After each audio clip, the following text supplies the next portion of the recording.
দারুণ দারুণ সব টেক ভিডিও পেতে সাবস্ক্রাইব করুন এইচবি অডিও চ্যানেলকে আর পাশে আসা বেল আইকনটি বাজিয়ে রাখুন নতুন ভিডিও সবার আগে পাওয়ার জন্য।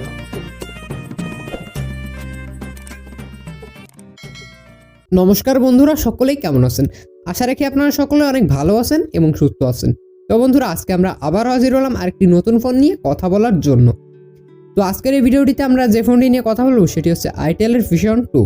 তো এই ফোনটিতে বেশ কিছু হাইলাইটেড ফিচার রয়েছে এবং আইটেলের ভিশন সিরিজের এটি হচ্ছে থার্ড ফোন, অর্থাৎ ভিশন অন প্রো এবং এই 2 এরপরে এসে দাঁড়িয়েছে। তো এই ফোনটিতে বেশ কিছু হাইলাইটেড ফিচার রয়েছে, যেমন এখানে আপনি মাত্র ৮,০০০ টাকা বাজেটে 5 ডিসপ্লে পাচ্ছেন, যা আমার কাছে খুবই ভালো লেগেছে এবং এর ক্যামেরা কোয়ালিটি, স্টাইল সব দিক থেকে বলা যায় যে একেবারে 10-এ 10 দেওয়া চলে। তো আজকের এই ভিডিওটিতে আমি পুরো এই ফোনটি কেনা উচিত হবে কিনা এবং এই ফোনটির দাম আর এই ফোনটির খুঁটিনাটি ভালো এবং খারাপ দিক তুলে ধরার চেষ্টা করছি।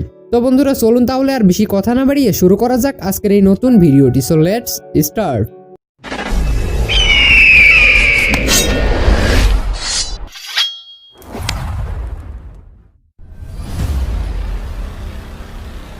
ওয়েলকাম ব্যাক গাইজ, ফিরে আসলাম একটি ইন্ট্রোর পরে।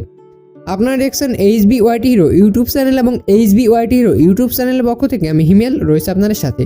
তো চলুন চলে যাই ফোনটির মূল ভিডিওতে। বন্ধুরা, এই ফোনটিতে আপনি নেটওয়ার্ক হিসেবে 4G এর সাপোর্ট পাচ্ছেন, অর্থাৎ 3G 2G 4G নেটওয়ার্ক, এবং স্পিডে থাকবে HSPA প্লাস এবং LTE নেটওয়ার্ক। GPRS এবং EDG দুইটিরই সাপোর্ট আপনি পাবেন। এবং এই ফোনটির বডি ডাইমেনশন এবং ওয়েট এটি নিয়ে বিস্তারিত কোম্পানি থেকে কোনো নিউজ জানায়নি। সিম হিসেবে ডুয়েল সিমের সাপোর্ট পাচ্ছেন আর ডিসপ্লে হচ্ছে IPS LCD capacitive touch screen এবং 16টি কালার অ্যাভেলেবেল থাকবে ডিসপ্লেতে। আর ডিসপ্লে সাইজ হচ্ছে 6.6 ইঞ্চি ডিসপ্লে, যা মোটামুটি বিগ ডিসপ্লে বলা চলে। আর রেজলিউশনে থাকবে 720x1080 পিক্সেল। মাল্টিটাচের সাপোর্ট আপনি পাবেন। এবারে আলোচনা করে এর প্ল্যাটফর্ম নিয়ে, অর্থাৎ এর অ্যান্ড্রয়েড ভার্সন এবং চিপসেট ও পারফরমেন্স নিয়ে। বন্ধুরা, এই ফোনটিতে ইউজ করা হয়েছে HTML5 এবং এখানে আপনি অক্টা করে সাপোর্ট পাবেন, যা 1.6 GHz পর্যন্ত সাপোর্ট পাবে। এবং একটা কথা না বললেই নয়, এখানে যে প্রসেসরটি ব্যবহার করা হয়েছে সেটির নাম হয়তো হাতে গোনা কয়েকজন ছাড়া জানেন না।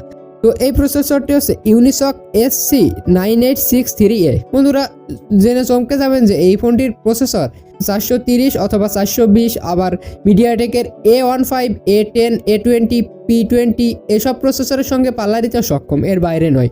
অর্থাৎ মিডিয়াটেকের A20 প্রসেসরের সঙ্গে ওই প্রসেসরটি কম্পেয়ার করলে এই ফোনটি পিছিয়ে পড়বে, কারণ এই প্রসেসরটি একেবারে নর্মাল ইউজারদের জন্য, অর্থাৎ 5-6 টাকার যেসব ফোন আছে সেসব ফোনে খাটে। তো সেই হিসেবে আমি বলতে পারি এই ফোনটির প্রসেসরকে আমি মোটেও ভালো বলতে পারি না।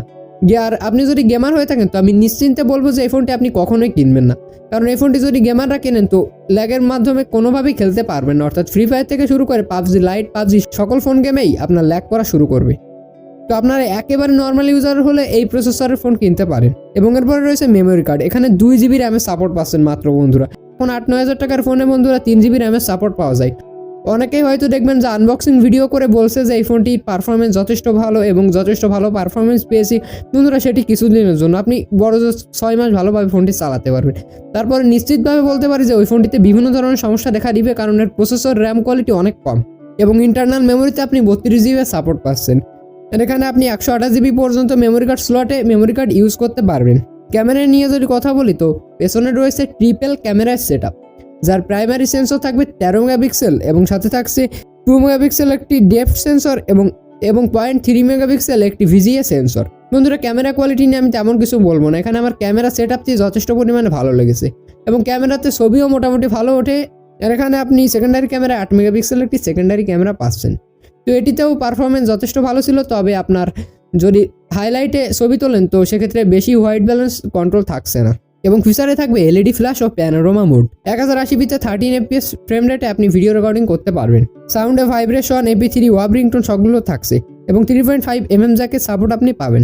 তবে এখানে NFC পোর্ট, FM রেডিও এবং ইনফিট পোর্ট এই তিনটির কোনোটিরই সাপোর্ট আপনি পাচ্ছেন না।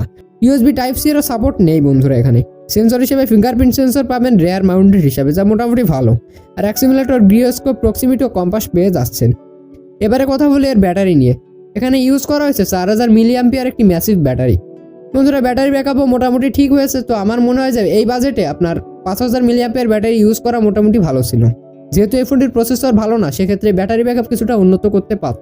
এবং কালার হিসেবে আপনি 2টি কালার এই ফোনটির বাজারে পাচ্ছেন। একটি হচ্ছে গ্রেডিয়ান গ্রিন এবং আরেকটি হচ্ছে ডিপ ব্লু।